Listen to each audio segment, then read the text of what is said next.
How rich do you need to be to buy a home? Even in an age of cheap money, high house prices would leave many to guess that you need to be near the top of the pile.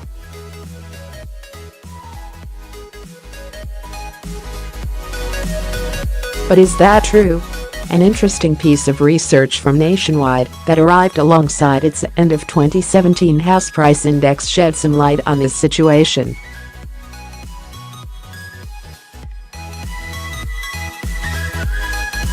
It looked at the UK's different regions and used regional income data and first-time buyer prices to show where on the earning scale people would need to be to afford their first home there.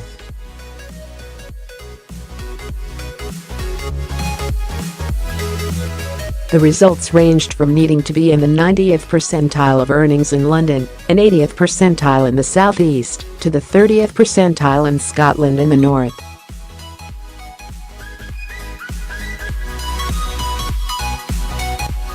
The rest of the country lies somewhere in between.I and the southwest. You will need to reach the 75th percentile of earnings, while in East Anglia and the Midlands you need to reach the 60th, whereas in Yorkshire and Humber, the Northwest Wales and Northern Ireland, the 40th percentile will do it.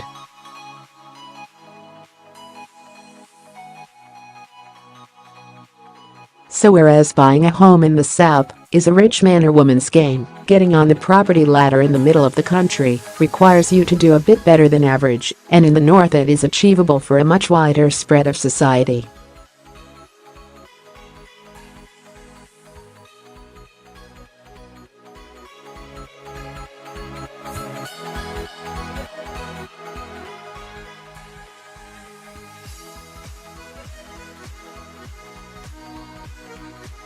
So what does this tell us?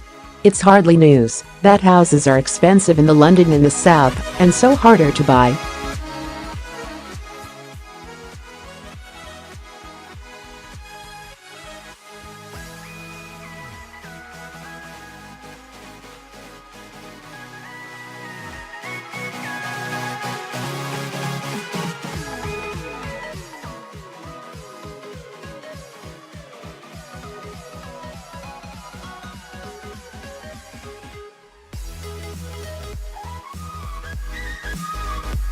Yet, this works backwards from the purchase price and is being calculated at a time when mortgage rates are at record lows.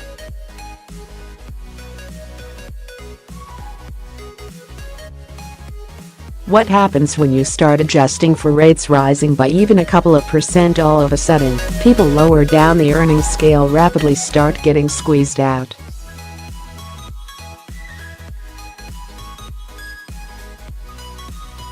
And, of course, meeting mortgage affordability is not even the greatest issue for home buyers. At a time of high house prices, raising a deposit is the main problem.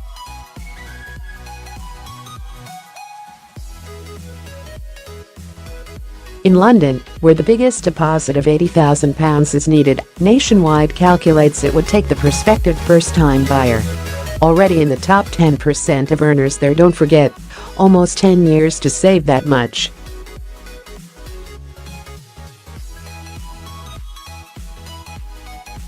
Meanwhile, our first-time buyer in the north can be lower down the income scale, but at that level would need to save for 8 years to get their £20,000 deposit.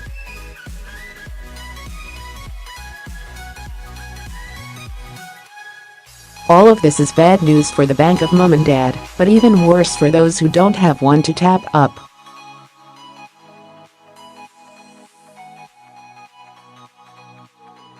And looked at long term, unless wages really pick up, it doesn't bode well for house prices either.